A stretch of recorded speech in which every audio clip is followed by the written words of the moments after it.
ప్రజల ఆస్తులకు భద్రత లేని చట్టం ఏదైతే ఉందో అది ల్యాండ్ టైటిలింగ్ యాక్ట్ 2023 యాక్ట్ ఏదైతే ఉందో ఇది పూర్తిగా కూడా భారత రాజ్యాంగానికి వ్యతిరేకంగా ఉంది. మనం ఆంధ్రప్రదేశ్లో కానీ భారతదేశంలో కానీ నివసించే వ్యక్తులు ఎవరికైనా సరే రాజ్యాంగం ప్రకారమే మనం వెళ్ళాలి. రాజ్యాంగాన్ని అతిక్రమించడానికి ఎవరికీ హక్కు లేదు. ఎందుకంటే మనం భారతీయులమే. భారతీయ రాజ్యాంగం కల్పించిన హక్కు ఏదైతే ఉందో ప్రాపర్టీ యాక్ట్ ఏదైతే ఉందో అట్లాగే 300A ఆర్టికల్ ఏదైతే ఉందో అది క్లియర్గా చెప్తుంది రైట్ టు ప్రాపర్టీ.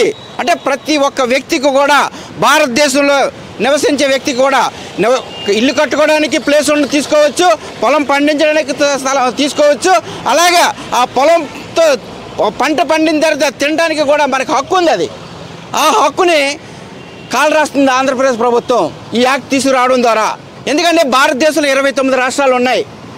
భారత ప్రభుత్వం పంపించింది ఈ నీతి ఆయోగ్ ద్వారా, బాబు ఈ యాక్ట్ పెడదాం అనుకుంటున్నాము, మీ యొక్క కన్సర్న్ చెప్పండి, మీ అభిప్రాయం చెప్పండి అని చెప్పేసి 29 రాష్ట్రాలు పంపిస్తే అందులో 27 రాష్ట్రాలు రిజెక్ట్ చేశాయి. ఇది మాకు అక్కర్లేదు, ప్రజలకు వ్యతిరేకంగా ఉంది, కావున ఈ యాక్ట్ మాకు అక్కర్లేదని చెప్పేసి చెప్తే 2 రాష్ట్రాలు యాక్సెప్ట్ చేసాయి.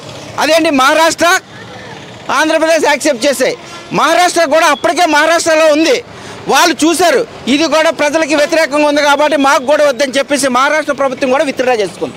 అంటే 28 రాష్ట్రాలు, భారతదేశంలో 28 రాష్ట్రాలు వ్యతిరేకిస్తే ఒక ఆంధ్రప్రదేశ్ ప్రభుత్వం మాత్రం ఇది వచ్చి ఈ ప్రజలకు వ్యతిరేకంగా ఉన్న ల్యాండ్ని తీసుకొచ్చి ఈ యాక్ట్ని తీసుకొచ్చి మాపై రుద్ది మా ప్రజల పొలాలు తీసుకొని మీరు లబ్ధి పొందాలనుకుంటున్నారు. ఎందుకంటే ఆల్రెడీ ప్రభుత్వ భూములన్నీ కూడా బ్యాంకులో తాకట్టు పెట్టిస్తారు మీరు ఆంధ్రప్రదేశ్ ప్రభుత్వం. అది తీసుకెళ్ళి ఎలక్ట్రిక్ కంపెనీలో పెట్టుబడులు పెట్టుకున్నారు. అందుమీద వచ్చి వడ్డీలు వచ్చి వాటాలు వచ్చి మీకు వడ్డీలు వచ్చి మాచా కట్టిస్తున్నారు. అది ఎంతవరకు న్యాయం?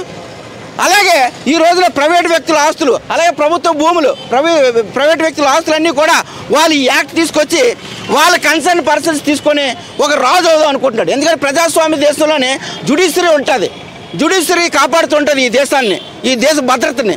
ఆ విధంగా ఇప్పుడు ఏంటంటే వాళ్ళకి లెజిస్లేచర్ వాళ్ళ చేతిలో ఉంది, అడ్మినిస్ట్రేషన్ వాళ్ళ చేతిలో ఉంది, జ్యుడిషియరీ వాళ్ళ చేతిలో లేదు. ఎందుకంటే ఎవరైనా ఏదైనా ప్రాబ్లం వచ్చిందంటే జ్యుడిషియరీ ద్వారా న్యాయం పొందుతాడు. అది వాళ్ళు న్యాయం పొందకుండా ఉండాలంటే అది కూడా వాళ్ళ చేతిలో ఉండదు. అది ఎప్పుడు ఉండేది? రాచరిక వ్యవస్థలో ఉండేది. ఎందుకంటే రాజులకి చేతిలో అన్నీ ఉండే అనమాట. అలాగా రాజులు ఒక రాజుగా ఆంధ్రప్రదేశ్ పాలిద్దని చెప్పేసి మా జగన్మోహన్ రెడ్డి ముఖ్యమంత్రి గారు అనుకుంటున్నారు. ఇది చెల్లదు ముఖ్యమంత్రి గారు. ఎందుకంటే ఇది డెమోక్రటిక్ కంట్రీ. మేము ఓటేస్తే మీరు గెలిచారు, రాజులాగా మీరు అపాయింట్ అవ్వలేదు. మేము ఓటేస్తే మీరు నిజంగా చెప్పాలంటే మీరు అడుక్కుంటే మేము ముష్టేస్తాం మీకు ఓటు. దానివల్ల మీరు మమ్మల్ని పరిపాలించమని మీకు చెప్పాం. మా కష్ట సుఖాలు చూడమని చెప్తే మీరు వచ్చి మా పొలాలు నంబించుకొని మాకు తినడానికి తిండి లేకుండా చేసి, మేము నివసించడానికి ఇల్లు లేకుండా చేసి, మీ కార్యకర్తలకి ఇచ్చుకొని, మా పొలాలు కూడా తీసుకెళ్ళి మీ కార్యకర్తలు మీ పక్క లీడర్లకు ఇచ్చుకొని, మీ ఒక క్యాండిడేట్ని ఎంఆర్ఓ ఆర్డీఓ గారు పెట్టుకొని మా పొలాలన్నీ దోచుకుందామని చూస్తున్నారు. ఇది ఎప్పటికీ చెల్లదు. ప్రజలు తిరగబడతారు. ప్రజా సివిల్ వార్ వచ్చిందంటే పెద్ద పెద్ద నాయకులు వెళ్ళిపోయారు. మీరు కూడా జాగ్రత్తగా ఉంచుకోండి. అప్పుడు ఎప్పుడు నేను చరిత్ర చదివాను. చరిత్రలో మహమ్మద్ బిన్ తుగ్లక్ అని ఒక ఆయన ఉన్నాడు. ఆయన ఏం చేసేవాడంటే, మన ఇప్పుడు కరెన్సీ ఉంది, అప్పుడు కరెన్సీకి ఆయన ఏం చేసేవాడంటే గోవుల్ని కోసి ఆ చర్మం మీద కరెన్సీ వేసేవాడు, నాణేలు తయారు చేసేవాడు. అంటే అది 2 విధాలుగా ఆయన మమ్మల్ని దెబ్బ కొట్టేవాడు. ఎలాగా? హిందువులకి పవిత్రమైంది ఏంటి? గోవు. ఆవు చర్మం తీసి అంటే ఆవులు చంపడం అనమాట, అంటే మనల్ని చంపడం అనమాట, అది మన మతాన్ని చంపడం అనమాట, మన కులాన్ని చంపడం అనమాట. ఆ విధంగా మనల్ని హింసించి దానిపైన ముద్రలేసి ఆయన రాక్షసంగా పరిపాలించాడు. ఆయన వారసుడు ఈయన మా జగన్మోహన్ రెడ్డి గారు, ఆయన బిడ్డ, ఆయన వారసుడు అనమాట. ఆ విధంగా ప్రపంచంలో పేరు తెచ్చుకుందామని చూసుకుంటున్నారు. ప్రజలు డబ్బులు తీసుకుందాం అనుకుని చూసుకుంటున్నారు. ఆల్రెడీ మేము ఎంతో ప్రీతిపాత్రను ప్రేమించే వెంకటేశ్వర స్వామి ఉండిలో నుంచి 1500 కోట్ల రూపాయలు తీసేశారు. తీసేసి ఢిల్లీ లిక్కర్ కంపెనీలో పెట్టుబడులు పెట్టుకున్నారు. అందులో వాటాలు వాళ్ళు తీసుకున్నారు, వడ్డీలు వచ్చి మాత్రం కట్టిస్తున్నారు. అలాగే ఈ విధంగా ప్రభుత్వ ఆస్తులు ఏదైతే ఉన్నాయో మా ఎంఆర్ఓ ఆఫీస్ తాకట్టేశారు, అలాగే మా సర్క్యూట్ ఆఫీస్ తాకట్టేశారు, మా జూ తాకట్టేశారు, మా కుర్రలు చదువుకున్న పాలిటెక్నిక్ వాళ్ళు తాకట్టేశారు, బ్యాంకులో ఐటీఐ తాకట్టేశారు.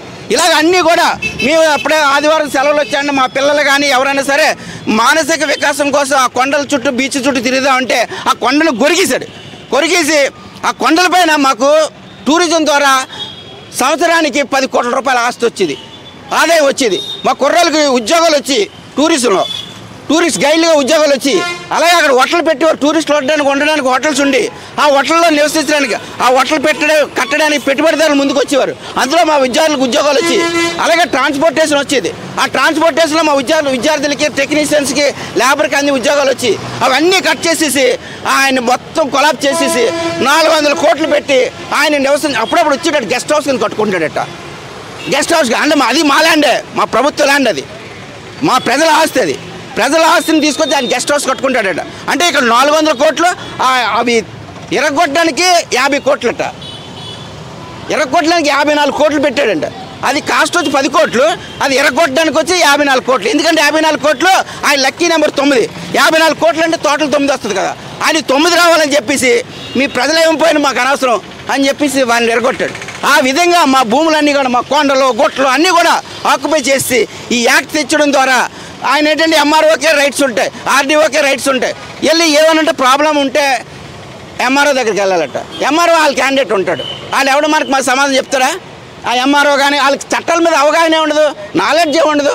ఎప్పుడైనా ఇటువంటి చట్టాలు చేసేటప్పుడు న్యాయ నిపుణులను కనుక్కోవాలి, జడ్జెస్ని కనుక్కోవాలి, లాయర్లు ఉన్నారు, వీళ్ళు కనుక్కొని పార్లమెంట్ అసెంబ్లీలో పెట్టి దాంట్లో పాస్ చేసి 2/3 మెజార్టీ వచ్చిన తర్వాత బిల్ పాస్ చేయాలి.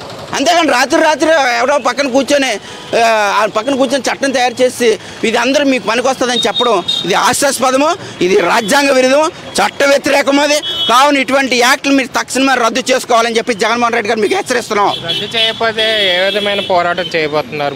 ముందుకి రద్దు చేయకపోతే ఆయన్నే జైలుకి పంపిస్తామండి. అంటే మేము నెక్స్ట్ ఎలక్షన్స్ ఉన్నాయి, 2 నెలల్లో ఎలక్షన్లు ఉన్నాయి. ఆయన ఎలాగైనా ముఖ్యమంత్రి ఏమో, ఆయన పుట్టుకతోటి ముఖ్యమంత్రి కాదు. మమ్మల్ని ముష్టడిగితే మేము ముష్టేస్తాం.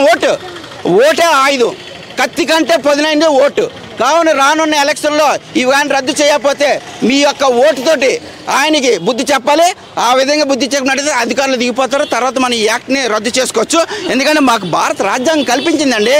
భారతదేశంలో నివసించే ప్రతి ఒక్క వ్యక్తికి కూడా వ్యక్తి స్వేచ్ఛ ఉంది, అలాగే ఆ భూములు పొందే స్వేచ్ఛ ఉంది.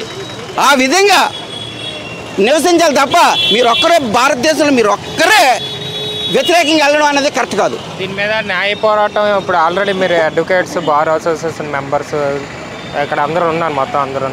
దీని మీద న్యాయ పోరాటం ఏ విధంగా చేయబోతున్నారు? న్యాయస్థానాల్లో ఏదైనా పోరాడే అవకాశాలు ఏమైనా ఉన్నాయంటారా? డెఫినెట్గా అండి. మేము ప్రజలు, న్యాయవాదులు అంటేనే ప్రజల మనుషులు, సోషల్ ఇంజనీర్స్. లాయర్లు అంటే సోషల్ ఇంజనీర్స్. మేము నేషన్ తాలూకా సొసైటీ తాలూకా పరువుని కాపాడే వ్యక్తులు, వెల్ఫేర్ కాపాడే వ్యక్తులు న్యాయవాదులు. ఈరోజు ప్రజలకి ఇది తెలియదు కాబట్టి, నష్టం వాటిల్లుతుంది కాబట్టి మేము గత 4 రోజుల నుంచి కూడా రాష్ట్ర వ్యాప్తంగా 50,000 మంది లాయర్లు ప్రజల తరపున పోరాడుతున్నాం. మా విధులు కూడా బహిష్కరించాం. మాకు ఒంట్లో బాగోలేకపోయినా, ఆడపిల్లలు కూడా మా ఒంటింట్లో బాగోలేకపోయినా కూడా వచ్చి ప్రజలకి నష్టం జరుగుతుందని చెప్పేసి వాళ్ళు ఇక్కడికి వచ్చారు. డెఫినెట్గా మేము పోరాడి ఈ యొక్క ల్యాండ్ టైటిల్ యాక్ట్ని రద్దుపరిచే వరకు కూడా మేము ముందుకెళ్తాం. ఆ విధంగా మేము సుప్రీంకోర్టులో పిల్లు వేయడానికి కూడా మేము సిద్ధంగా ఉన్నాం. రిట్ పిటిషన్ వేసి ఇది క్యాన్సిల్ చేపిస్తాం.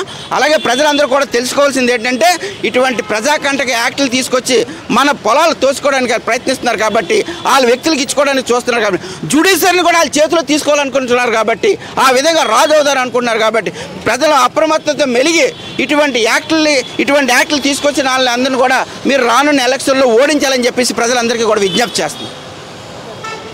అది పలగా శ్రీరామ్మూర్తి గారు, అదేవిధంగా bar council Visakhapatnam general secretary, అదేవిధంగా అధ్యక్షులు మొత్తం అందరూ కూడా చెప్పిన విషయాలు.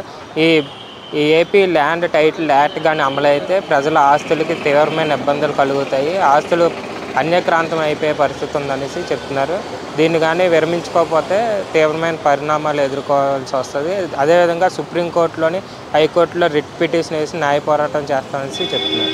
కెమెరా పర్సన్ మోహన్ గణేష్, నిజం మీడియా, వైజాగ్. సబ్స్క్రైబ్ చేసుకోవచ్చు కదా. పుచ్చుక్